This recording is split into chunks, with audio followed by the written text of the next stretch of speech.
Yeah, it's her birthday today.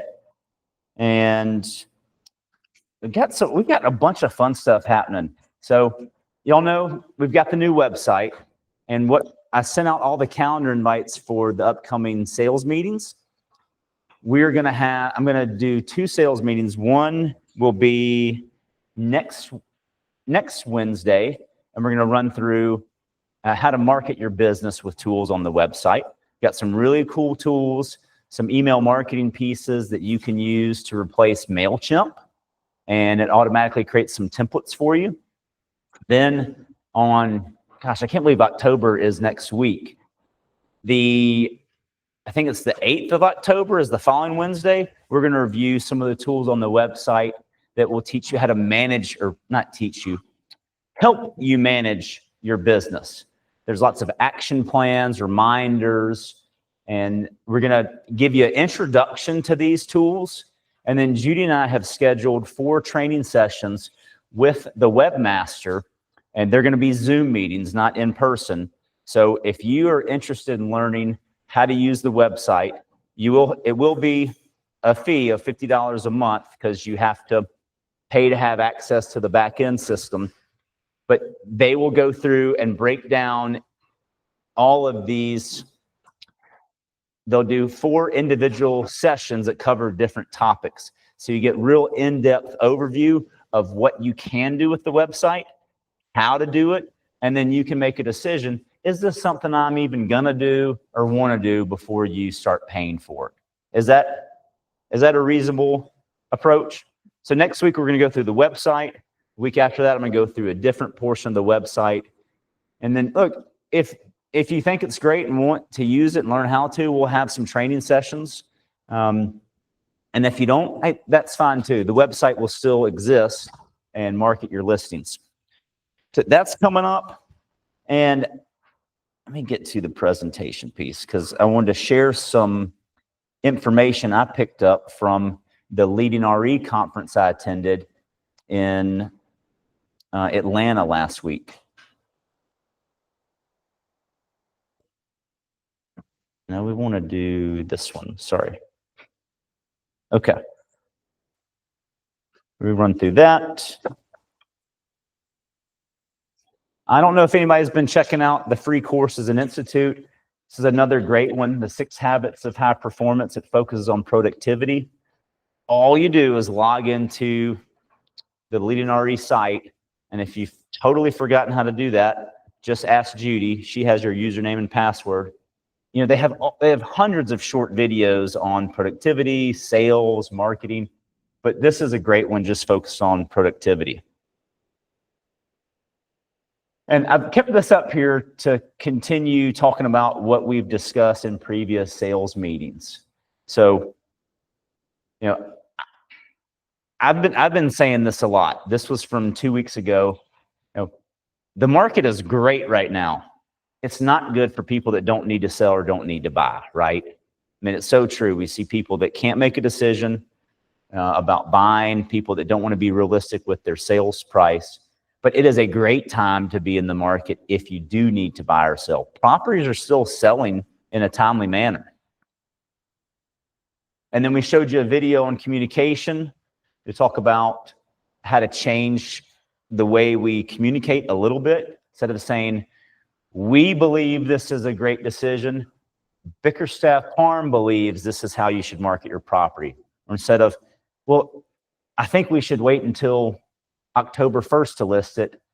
It's a good idea to wait until October 1st to list your property because blah, blah, blah, blah, blah. And instead of, if that happens, we're going to do this. Well, when that happens, I've got a plan for how we're going to address what we need to do. So we've been talking about communication a little bit. So just wanted to remind you, in case you missed those meetings, this was really exciting. So at the LeadingRE conference, they talked about what are people doing? It was a heavy focus on relocation, generating business, revenue opportunities for brokers.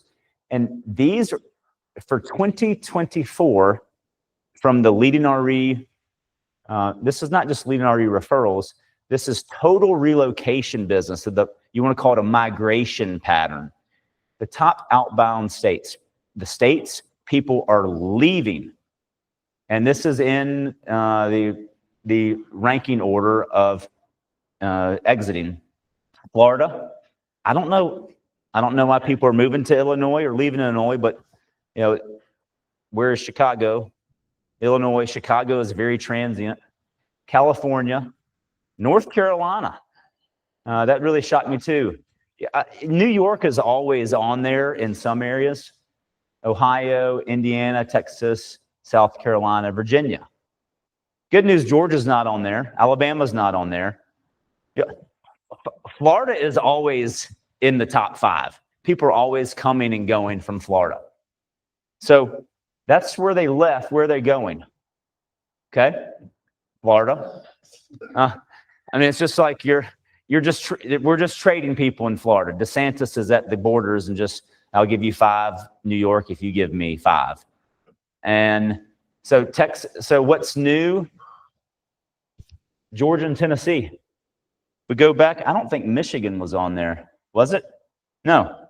So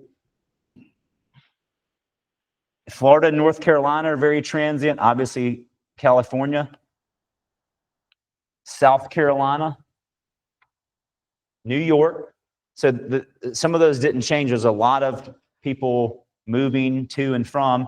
But, Georgia, a lot of people are moving to Georgia.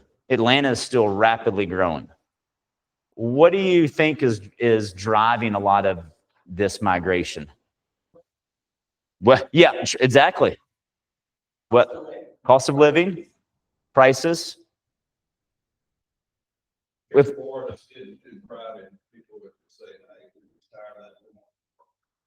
it's overpopulated. We've moved here, realized now there's too many people living here. It's too expensive. And we go back to an old slide. What is the median age of home sellers in 2024? Do y'all remember? 62. And what percentage of those sellers last year had 0 children in their home? It's like 70%. So think about it. Those people can really move anywhere they want. And a lot of them are moving. Who has talked to a buyer recently who was looking to move close to family? Okay. 80% of the room raised their hand, right? So a lot of that migration is due to wanting to be close to family as well. But you're all exactly right. Those financial factors affect them too. Here is another chart I pulled out from the NAR home buyer and seller profile for 2024. And this is the home search process. And I wanted to share it with you because when we look at getting exposure on our properties, where are people searching for properties? Well, real estate agents were the most frequently used source in the home buying process. Online sources such as mobile and tablet devices and video sites were frequently used as well. So, real estate agent, if you look at what do these different colors mean, the dark one is frequency. So 64% frequently use an agent to find a home, 22% occasionally, 14% said, I rarely at all use a real estate agent. You'll see how that kind of works now. So television, no, this is recording, so I'm not going to talk about anyone's TV show, but people used to watch home shows on TV. Home show. Yeah, you know the theme song. People would sit around and get up Saturday morning, Christy? And cutting edge, because that's where the audience has been. And now that's, online somewhere. So look, online video site, 21% said frequently, I check that for information, rarely at all. But, it's kind of hard to say, well, where'd you see that information? Where'd you read that story? I don't know, online somewhere. I was on my phone. So it is really difficult to distinguish where you're picking up your information now, but it's on a mobile device. That's what most people are using before they get out and drive around, or before they call. I mean, when they call you, don't they tell you, hey, I was on such and saw this property, what's going on? But 64% of them are still going to use an agent to confirm that that information is accurate. So I'm going to keep bringing some slides from that home buyer and home seller profile, just so you can kind of track, because we're seeing some trends, right? We need to be talking to people that are in their late 50s, early 60s, because that's 70% of the market of buyers and sellers. That's a lot, y'all. That is a lot. And then I'm going to keep mentioning this. You know, you have the home buyer and seller packet from LeadingRE. And if you can't find them, I added these as attachments to the calendar invite. So if this meeting is on your calendar, you can click on that and you can download all 3 of these. This is my favorite one. This one's you probably wouldn't share this as much as the home buyer and seller one, but this is the comprehensive real estate services. Talks all about what we do. This is for you to use to explain what you do. And it was 2 weeks ago, Ashley Reese had just, was coming back to the office, and she pulled me aside in the hallway and said, Reynolds, these people are asking me questions. They don't want to list the house for 4%. And you know what I just told them? I said, what? She goes, I just told them, that I'm marketing your property at 6% because my job is to ensure you make the best decisions possible and sell your home for the most favorable terms. I love that line. And and this is a tough situation. They're divorced. Money is not something that's a fun topic for them to discuss, but she got them up to 5%, got them up a whole percent. Just by using that one line. Well, my job is to ensure you make the best decisions possible to sell your home for the most favorable terms. Awesome. And so what does she do? Everybody wants us to communicate with them. They want to understand what we do. So I encourage you, read through this. There's some great content in here that can help you through some of the conversations. So I'll share some of these slides each sales meeting, but it is in, if you don't know what I'm talking about, it's right here. Bless you. You can click on the calendar invite and you can download all the PDFs directly to your tablet. So it's right there. You didn't get that? What? I don't think I'm a part of this research yet. What is your name? Who are you? Yeah, I'm so sorry. Yes, I will add you today. Thank you for sharing that. I mean, I know that there's a I don't really need it. Well, I'll tell you, I get a lot, and just since it's mentioned, I love to only get the week we're having. I don't care about what's going on. I mean, it's so much. What do you mean, just the week we're having? That's what's going on the whole a month away. Okay. Okay. Well, if I'm on the one who keeps it. I'll send them to Ashley and she can deny them. Well, no, I'm gonna be here when I mean. No, he sent them all out and I was trying to do the Mondays. Not for 4 weeks. I know. And I just get these. Or do you guys are good. Invitations. But I'll be, okay, never mind. Get it. I don't mean. Feedback is welcome. I take no offense. I send them to everybody. I just don't love a lot. I'm not trying to junk up your inbox. That's why I'm just doing a calendar invite. Well, it's not junk. I don't get it wrong, No, well, no, I know everybody's inbox is crowded. 2 weeks on today that you sent it. I totally understand. Well, it'll show up on your calendar as a shaded out appointment, and you can select later if you want. Such a grumpy old lady. No one's grumpy. I'm just trying to provide favorable terms for y'all to attend the meetings. Yes, I do want input. Oh, one more thing before we introduce our guests. Who watched the Fed news last week? What'd they do? Quarter point. All right. So what is the 10-year Treasury doing? It's not doing a whole lot right now. Okay. But do you know what is happening because of the 25 basis points drop in the Fed rate? Commercial market is heating back up. I had 3 brokers call me about properties to sell.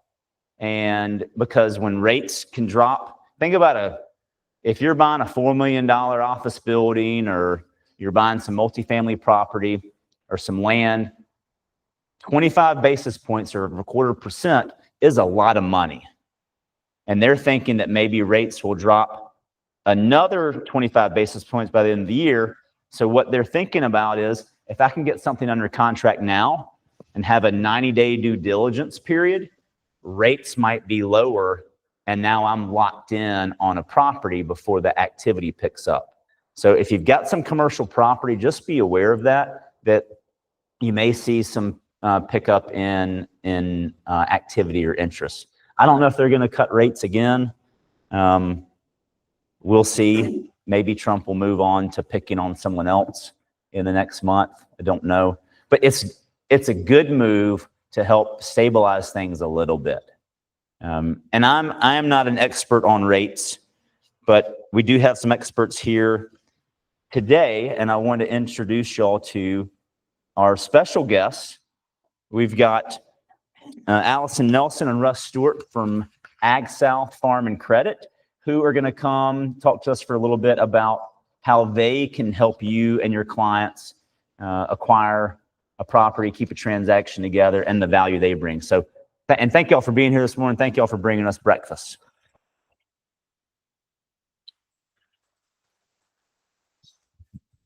Do you need this? Yeah. Good morning, I'm Alice Nelson with, I'm Ag South Mortgages. Russ is with Ag South Farm Credit. We do 2 different things under the same umbrella. I do the home loans for our department. I'm in the Carrollton office, but the Greenville office does not have a home loan originator, so I go all the way down to Talbot County. I've been in the real estate world 47 years. My parents were real estate agents. My dad was a broker. He forced me to get my real estate license when I graduated college, so I got it in, I was 22, I believe. That was not my thing. I ran front for a long time. I was a little kid sitting in the back seat. We're going to go show houses every night, every weekend. You're going to entertain these children. I was like, this is terrible. But so I ran front for a long time. I've been in the lending side for about 10 years. I was a juvenile probation officer before this. But it's been a fun ride. But what I do is home loans. The majority of what I do is construction loans. And so where my product is favorable is you can buy land and build for a minimum of 5% down. So it's a 95% loan to value. So if your buyer cannot find what they're looking for, find some land, we can do a one-time close so that you can incorporate the land and the construction loan all in one loan closing. So we go ahead and close on the land, we get the builder contract, and we close, and they have a 12-month construction period. That rate right now is 6.875 for construction. It's interest only during that time. And then once the home is complete, we lock it at market rate. And so yesterday, market rate was around 6.125. We also do all other kind of loans. We do conventional, which our construction is conventional, but we do conventional, VA, FHA, USDA, but the construction is a conventional loan.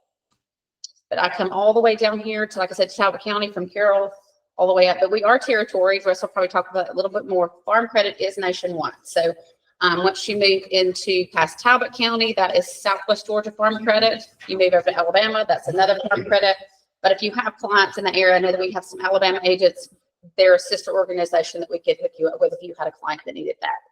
But again, we do home construction, purchase, refinances, all of those things. And you have some information here. We don't have to have the builder be pre-qualified. We have some great builders in your area. So as long as they're approved in the state of Georgia, we can do that. We do not do self-build. So if you have a buyer that wants to build their own home, I don't offer that on my side. They do on their side, but they've got to have a lot of money up front and they have to fund it. We don't have a lot of people that are building their own home that they have to pay and then we reimburse them. So it's a little bit harder. That fits more in our realm of people that are in the construction industry. They are a builder and that they they know that process. What we don't want are people that are like, hey, we're going to build our own house because we don't want to pay. I hear this a lot. I don't want to pay a real estate agent. I don't want to pay a builder. They don't do anything. And I'm like, you have no idea. Like they do things for you. Like, so I'm a huge advocate for real estate agents. I'm a huge advocate for a builder. There's a lot of liability that you both carry and a lot of expertise that you bring to the table. So anytime that there's a real estate agent or builder involved, I'm going to be your biggest fan because I know what you bring to the table. I know how hard your job is. I lived that life with my parents. My mom's 87. She still has her active real estate license. So yeah. So I appreciate you all. And if there's anything I can ever do, call me, reach out. I'm happy to come down. Steve actually reached out to me when I was in Columbus the other day for a loan closing. So I come up to all my loan closings. So if you have a buyer, call me, email me. I'll be happy to help you anyway. Thank you for having us. Hey, can I ask, does Columbus, is it any different than the other counties? The city limits, I cannot do. Like, so Farm Credit's a little different in that I can't do a construction loan in the city, but I can in the county, but I can do purchases, refinances in the city. And see, on my end, yeah, we basically can't hardly do anything in Columbus You can't do anything in Muskogee County. unless it's a 100-acre farm out east toward Okay. Box Springs. But if it's 3 or 4 acres in town, we cannot touch it. Why is that? We're rural, we promote rural areas. Okay. And Columbus has the consolidated government, so you got the city and the county, and nothing inside the city limits we can do. But I know you've done a lot in Harris County. But Harris, Talbot, all that, absolutely, absolutely. And but If y'all haven't done a deal with Russ, he's bomb, he's best. thanks, Very good. He's good. thank you. So you do a lot of, you were talking earlier, Lake Hardin. If it's deeded property, Okay. you can't have the Georgia Power easement. Okay. Yeah. What about you, Allison? I can do the same because farm credit rules are going to be the same for us. So Okay. yes, so if they're wanting to build on that, it's going to have some acreage. So we have, and this is where we confuse a lot. So if it's under 5 acres, we have a dwelling value limit. So it can't go over 484 for the dwelling value limit. The land is a completely different. So when we go to appraise, we'll look at the dwelling value. And if it's underneath that 484, under 5 acres, we can do it. The construction loan, we don't do jumbo construction loans. Like I said, the in-house department's done some jumbos and then I can refinance them, but it's a straight conventional loan, which is the 864. So. And I was telling Reynolds earlier, anything under 400,000, we've got a program that is basically a credit score driven program. I'll have an answer in 5 minutes. It's 85% loan back. We can go up to 85%, anything under 400,000. So. That's pretty strong.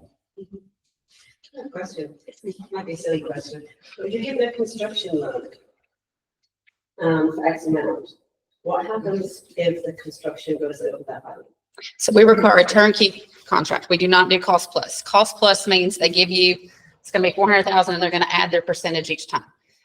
All of our builders go ahead and say it's going to be 50,000, whatever their number is, and we go ahead and incorporate it. So if they go over, they have to pay that out of pocket. So with a turnkey contract, we're going to have an allowance category. So they say, hey, I want, and I sit down with each of my borrowers and say, do not go with the lowest. Like when you're talking about value, do not go with the lowest. Get 3 or 4 different contracts from builders, look at them, compare apples to apples. I've seen custom homes with $2,000 for appliances. You're not going to Lowe's and buying a refrigerator and a dishwasher for.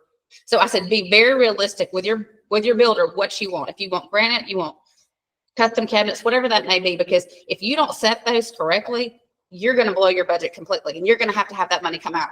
And I tell my builders, if they go over, you stop them and you get them to write you a check right then. Don't wait till the end. I had a builder that $78,000 later, like, well, now, because I tell all of my borrowers, like, let's just do that. Let's just do that. Well, all those, let's just do that. So those little thousands add up. So I tell them the hard part's getting to the closing table. And that's only because we're picking out exactly what you want. So I want it to be enjoyable for them, me, and the builder to where you're going and picking out colors. You're going and picking out which slab you want, because in the home buying process, like if you want granite, there's a level 1 to 5.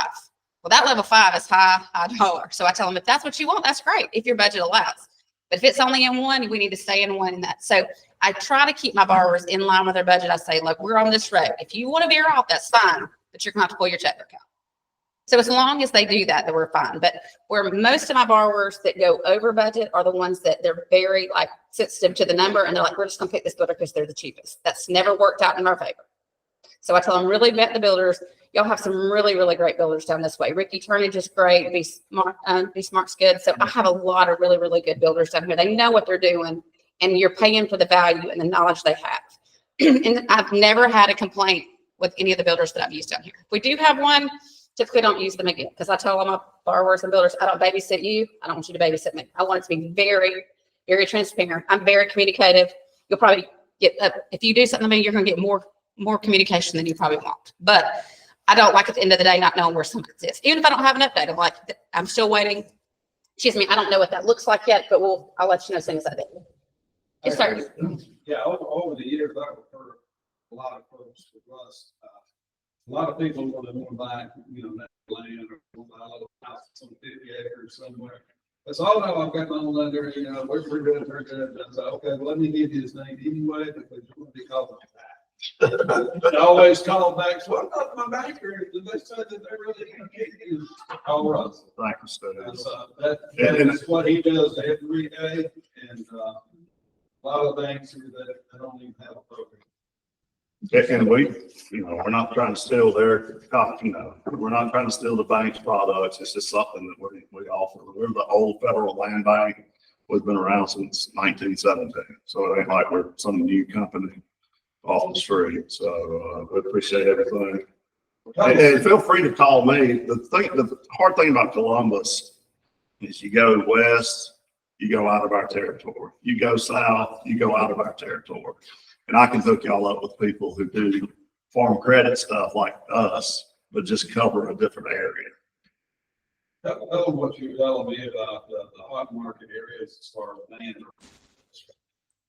Harris, Troop, Meriwether. If y'all can get in up there, Columbus might be the same. We just don't deal a lot in Columbus, but it is really rocking and rolling right now. Talbot County. Talbot County. I think I've got 6 constructions in Talbot County right now. Oh my God, I didn't realize that. Yes. Wow. As far as land, you say you were telling me Meriwether was pretty hard. Right? Meriwether has always been, people were like, well, no way, Meriwether County. We had a guy that was our chief appraiser for Ag South. He'd been there 41 years. And he did a presentation every year, and 50 acres or more, Meriwether County was #1 in the Southeast every single year. Wow. It's crazy. And now we're seeing where people are getting tired. Newnan is blown up. Columbus is blown up. It used to be that people didn't want to go to Meriwether because of the school system. But now they're getting their kids graduated from somewhere else, and you're seeing a lot of 50, 60, buying 10, 15, 20 acres in Meriwether County. And it's just changing the whole complexity of the county. Never thought we'd see it. Stuff in Meriwether right now per acre is selling more than Troop Cabinet. That's not heard of. Yes. And you got the Walking Dead factor. That's right. Exactly. A lot of moving places up there. Do you want to speak on the patients program on your side? And I'm gonna hand y'all a brochure as well. The biggest thing about us, Ag South, is when you borrow money from us, you become a member of our co-op. We're a cooperative. The biggest advantage of being a member is we share our profits with our members. People's like, So everybody who borrows from us, we have given back 25% of the interest over the last 30 years back to our members. It's not guaranteed. It's based on the performance of our company, but that is a 30-year average, 25%. So you're looking at a land loan that the bank's not going to do anyway. We offer a 20-year fixed, plus you're going to get 1.5% back. So you're getting land loans as cheap as you're getting home loans. We do not offer the patients. They do not offer it on the home loan side. Hear me there. Yes. But we're the largest co-op on the Eastern Seaboard. I believe we just merged with, we're now in Georgia, South Carolina, and North Carolina. And our office, our headquarters is in Statesville, North Carolina now. So So you gotta be looking for timberland, farmland, recreational land. Absolutely. Rest of it gated. If I'm serious, I got my cell number on my card. If it's South Georgia, call me and I can hook you up with the person down there. Unless it's a real big tract, then I might try to. Of course. You might get, I might try to. you might get the helicopter. Exactly, exactly. But no, we appreciate y'all having us. Appreciate y'all being here. I've been at Ag South for 21 years. It's a great company. Any referrals, y'all can, I've worked with Tammy probably about those whole 21 years, I guess. Yeah. So we appreciate anything y'all can refer us. Any other questions? Okay. Well, company anyway, call, text, email, whatever's easy. Thank you all for being here. Thank you. Really appreciate it. So nice to meet y'all. Got a gift for y'all. Part of Bickerstaff Parham, one of our philosophies is principle on the go-giver. And wanted to share that story with y'all. So Thank you. I appreciate that. Absolutely. Any other questions for Alice and Russ? Thank y'all for breakfast. Thanks for coming out. This was very educational and always looking for other avenues to help our clients acquire whatever it is they're interested in. Farm credit's just a different niche because Yeah. I know you all have your lenders and we don't want to take anybody to do they use. It's not right. Don't change it. But it's just different. Like, so if you have a house in 50 acres, we can do it. There's no minimum maximum acreage. Now, if it has a 1-bedroom cabin on 100 acres, I'll have to send that back to Russ because it's not a true residential from on my side. It has to be 38% value in the dwelling for me Right. to do it in the home market. But again, that's where we have each other like, I can't do it. Can you do this? Yeah, if the land's more valuable than the improvements, then you go to Russ's department. And Okay. we break a lot of deals up, like it's not gonna work. It's gonna be more advantageous for the person to have the house in 5 acres and you do the 110 acre farm. Right. So we work advantageously to where it's easier for the borrower. The seller's still getting what they want at the very end. It's just 2 different loans. So I tell the real estate agent, it's just one, it's maybe 2 contracts, be a little bit more on your side, but the seller's still getting what they want at the very end. Okay. There's the farm credit and Opelika. Good question. Any other questions for Russ and Alice? Thank y'all for being here. This was great.